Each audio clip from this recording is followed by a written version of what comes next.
Today, we've got some crazy stories. One woman is dating a criminal, another wants to grow a penis, and we're going to listen to all of this while building a bridge and a farm in Minecraft. So, let's get into it. So the first one is, my boyfriend has something he shouldn't have.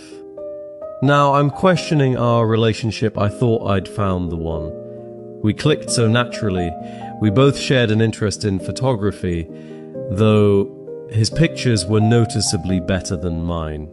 Loved the same movies, both enjoyed walks in the park, and our political views were borderline identical. We met about a month ago.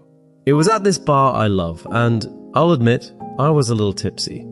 Cute boy, a few drinks in my system. It was a recipe for regret. Only I didn't regret it. Our conversations flowed so smoothly. His half-drunk compliments made me blush, plus drinks were on him. Unlike a lot of the guys you'd meet in a bar, he didn't try and force himself back to my apartment. I lived just a few blocks away from the bar, so he walked me home, laughing and wobbling more than he wanted to let on. When we got there, I braced myself. He was great, but I wasn't the kind of girl that would just let a complete stranger into my home after a night out at the bar. I found myself praying he wouldn't ask. By some miracle, he didn't. Instead, he asked gently, almost bashfully, for my number. I couldn't help but smile, stupidly. Then he smiled stupidly back. I felt my heart do somersaults. I gave him my number, trying to withhold my excitement, and when I looked back up at him, I could see the desire in his eyes. Not sexual desire, though. It was like he saw his future in my eyes.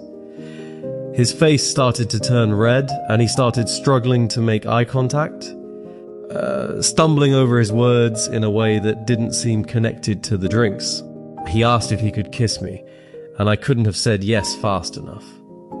I wanted to kiss him on the lips, but instead he leaned down and pressed those lips softly against my forehead. He pulled away slowly before speaking. "Your eyes are so beautiful." I felt fireworks in my tummy. I made him promise to text me when he got home, and he watched to make sure I made it inside before he started back towards the bar. I spent the rest of that night kicking my feet like a little schoolgirl. I had never experienced something like this feeling before. My past boyfriends had been such assholes. This guy seemed to care about me rather than just sex. He followed through on his promise, and texting led to a phone call before we fell asleep on the phone together. We saw each other a lot in the weeks that followed, mostly on the weekends, but sometimes he'd come visit me at work. Those few weeks were some of the happiest weeks I'd had in a long time. We'd get dinner, we'd see movies, we showed off our photography to each other. It felt like we were really building something together. However, this was around the time I started noticing weird occurrences around my apartment. Nothing too suspicious, just things that were odd. For example, my TV would be on when I got home, my sheets would be messy, even though I make my bed every morning before work. The weirdest thing of all, though, was my underwear drawer. It was like it was being rummaged through. Sometimes I'd find a fresh pair balled up on the bathroom floor. It made me scratch my head, but I never assumed anything drastic. If anything, I thought it was just me losing my mind. That is until he finally invited me to his house. The place was lovely, clean, smelled good. It was actually furnished too, which was always a good sign. Plus, this guy knew how to set the scene. Roses, candles, homemade spaghetti with 2 glasses of red wine. I felt my heart melt. We hadn't had sex yet, but after this I was having a hard time convincing myself that we hadn't waited long enough. I actually wanted to give it to him. He just made me feel so desired. After a dinner full of flirts, giggles, and conversation, we began moving to the bedroom, lip-locking like a couple of crazy kids all the while. Once we fell through the door, he told me to give him a minute to use the bathroom. which was a bit anticlimactic, but I wanted him to be comfortable. While I waited, my eyes couldn't help but wander. He had a bookshelf full of some of my favorite titles. His bed was perfectly made, the floor was freshly vacuumed, and his walls were full of framed pictures. I started looking at them and felt my heart sink into my stomach. They were all different women, some older, some younger, all with blonde hair and hazel eyes, and he wasn't in a single one. I felt disappointment wash over me. I should have known better. I was actually in the process of putting my shirt back on when one of the pictures caught my eye. It looked so familiar. I knew I had seen it somewhere, I just couldn't put my finger on it, but it bothered me so much. It was hard to pull my eyes away. That's when it hit me. I knew exactly where I had seen this woman. She was the girl on the missing person poster that was taped up on the bar window from a few weeks ago. It felt like the air had been knocked out of my lungs. I felt faint. I felt dizzy. I knew I needed to leave, but the room was spinning too much. I put my hand down on his dresser to stabilize myself, and that's when I felt it. It was cold. It was hard. My thumb rubbed against the ridges.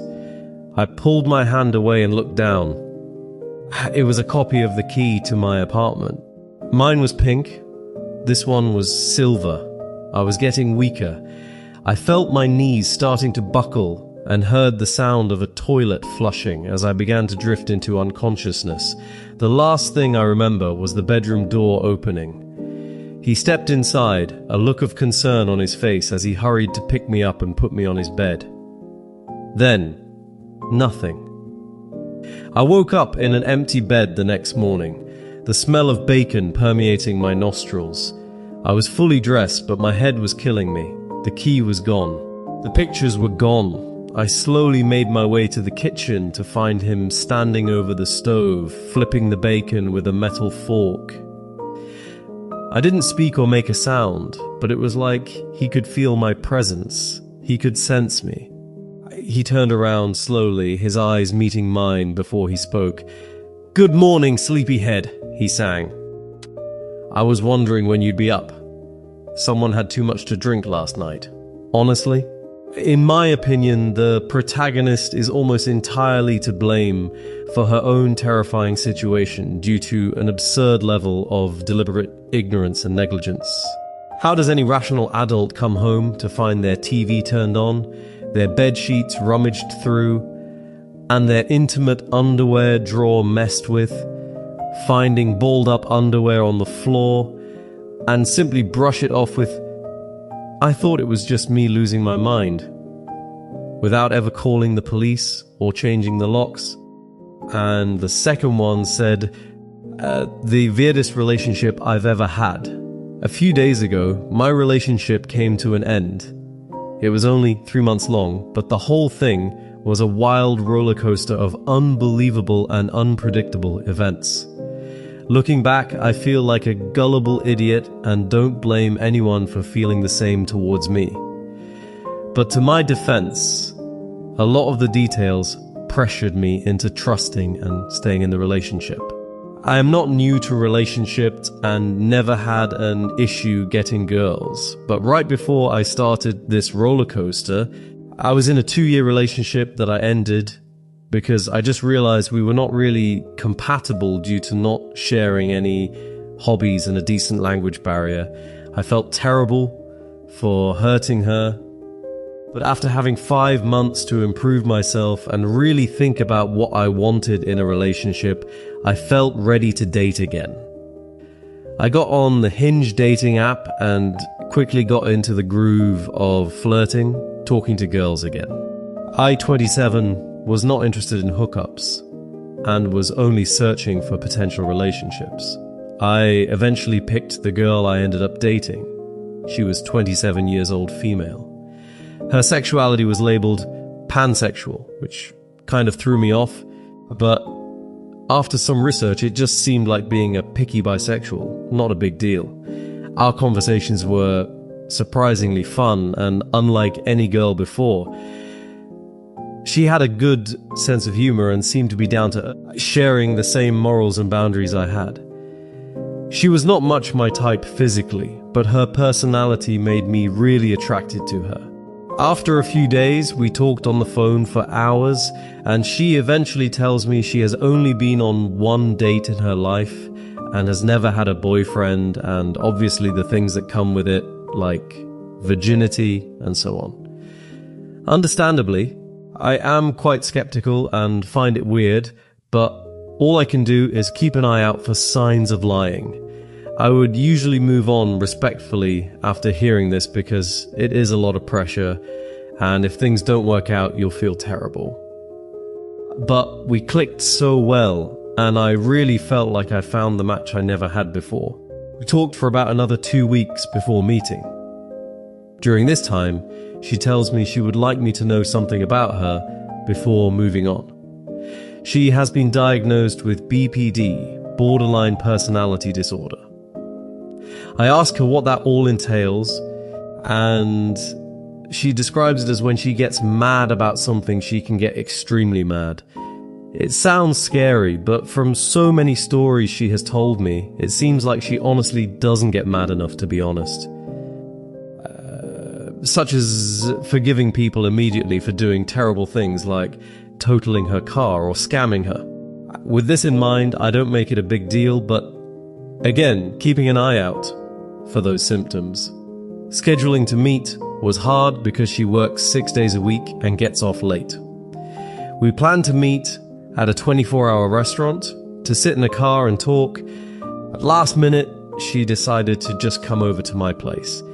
This is a little strange for a first date that's not a hookup, but I assume she feels safe because I am in a wheelchair. She comes over and we have a great time talking until 4 a.m. and she leaves. The next day she is saying how much fun she had and is surprised I didn't try to make a move on her. I explained that since she is a virgin and all, that would be really inappropriate for me. Not to mention she worked all day and went to the gym before coming over. Gross. She said it was really respectful, but if I would have tried to, she would have probably had sex. I feel really weird considering the bizarre nature of a virgin of 27 years willing to give it up so quickly. I begin not to believe her, obviously. She tells me that it's just because she is tired of not knowing that part of life and just wants to rip the band-aid off. I ask why she is a virgin in the first place and explains an extremely traumatic event that happened to her as a child. I try to be understandable and it does seem logical, so I continue with her. I tell her to really make sure that's what she wants and we can go ahead and do it. So the next day, we do. She definitely acted like a virgin, considering how awkward and unnatural it felt, despite my best efforts to make things comfortable and straightforward. Right after sex, she says we should get matching tattoos, something with names. Dumbfounded, I tell her how insane it is to even think about that, and I would never get anyone's name on me. She insists that she would never regret it, even if things did end badly. I try to explain why it's crazy, but drop it, chalking it up to just losing her virginity and emotions are high. She then asks if I want to hear something crazy. Sure. She said that she wanted to get a surgery to have a grafted penis attached to her body above her vagina. Not joking. I try to stay calm and just ask questions because for me and probably the world, this is insane. She might have picked up my concern because when I ask when she wanted this, she says as a kid, and she knows it is a crazy thought. I feel relieved, and it probably made the tattoo thing seem so insignificant it was out of my head. Fast forward a month, and we are in a full-on relationship. No other weird things happen during this time. But one night she is drinking, she shares a story with me. She is getting emotional, explaining how a long time ago her cousin was telling her about a new surgery that could give her an almost fully functioning penis, but it turned out to be a lie. She then says that it is something she always wanted and will always want. I get pretty heated in the moment, questioning why she said it was not something she wanted only a month ago. She tries to say that is how she felt in the moment when I asked her initially. I explain how it makes no sense, and eventually she says she was embarrassed. She then gets defensive and says she thought if you loved someone it shouldn't matter. I tell her I don't live in a fairy tale, and I nor 99.9% of people would stay after something like that. Just so it's clear, I am not talking about being transgender. I am talking about having a Frankenstein penis made from random parts of your body. I explain how it would not feel or function like a penis whatsoever, and at that point, you are just insane. She then tries to argue about how it is probably possible to do that, and I explain how complicated nerves and technology isn't even good enough to fix nerves for a broken back like mine. I tell her if she plans on doing this, she will have to find someone else that is okay with it. She explains that she wouldn't do anything that her partner wouldn't like, so if we are together, it will never happen. Looking back, I am embarrassed. I did not leave because obviously she has some serious issues, but I was trying to not be judgmental, considering I have told her so many things about me, and she gave me the same curiosity. After that night, I kind of blocked it out of my head and pretended it never happened. I would be happy as long as it never came up.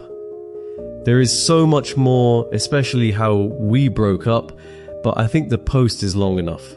Hope you learned something, lol. From the very beginning, his attitude is dripping with condescension and red flags. He dismisses her identity. Pansexual just seemed like a picky bisexual. Brushes off her borderline personality disorder diagnosis because it didn't fit his uninformed stereotype, and calls her body gross simply because she came over after the gym. Even worse, he routinely shames her for her sexual choices and childhood trauma, viewing her 27-year virginity with deep cynicism rather than empathy. The last story say, I found myself and my 8-year-old daughter in the same scenario as when my M-mom damaged me as a 10-year-old, and I chose to be better. This is kind of a pat on the back and kind of just a vent to acknowledge one of the many ways my M-mom screwed me up. I appreciate in advance anyone who reads this post. When I was 10-ish, my M-mom and I were stuck waiting at a train in her car. I caught a glimpse of myself in the rearview mirror, and for whatever reason, thought, hey, I'm kind of pretty. I feel shame even typing that sentence out today. Thanks to my N-mom, I had recently seen something on TV about celebrity lips, and I was thinking about whether or not I had pretty lips and decided my lips were kind of pretty. Again, shame I made the mistake of asking my N-mom if she thought my lips were pretty. She hit. The roof stuck in that vehicle with her, and no escape. She scolded me and shamed me until I felt like a tiny, ugly piece of garbage. Something to the effect of, were you just staring at yourself in the mirror? Do you know what that is called, silty pigeon? Vanity! Vain people stare at themselves in the mirror.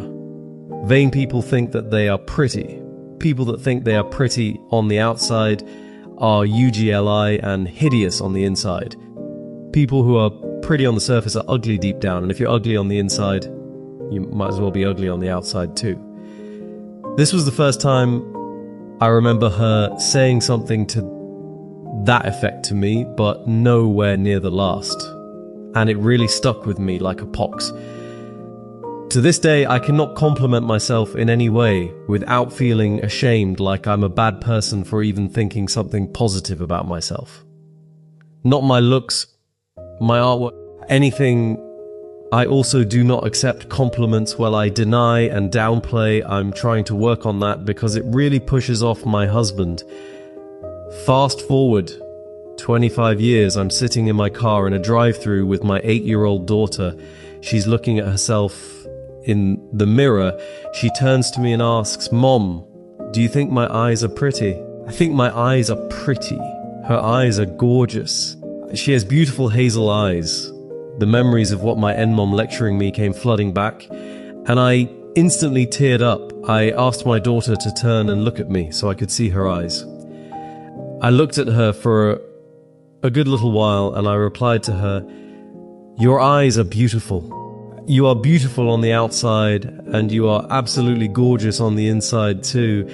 I love you, beautiful girl!" I assume my daughter will probably never think of that moment again. Maybe it didn't make much of an impression on her. But that moment with her really hit me and affected my heart and soul. I felt like I was given a redo of a crappy moment in my life with my N-mom.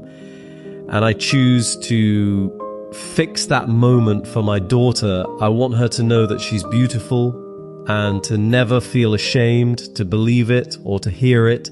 I want her to smile and say thank you when someone pays her a compliment. I want to be able to do that too.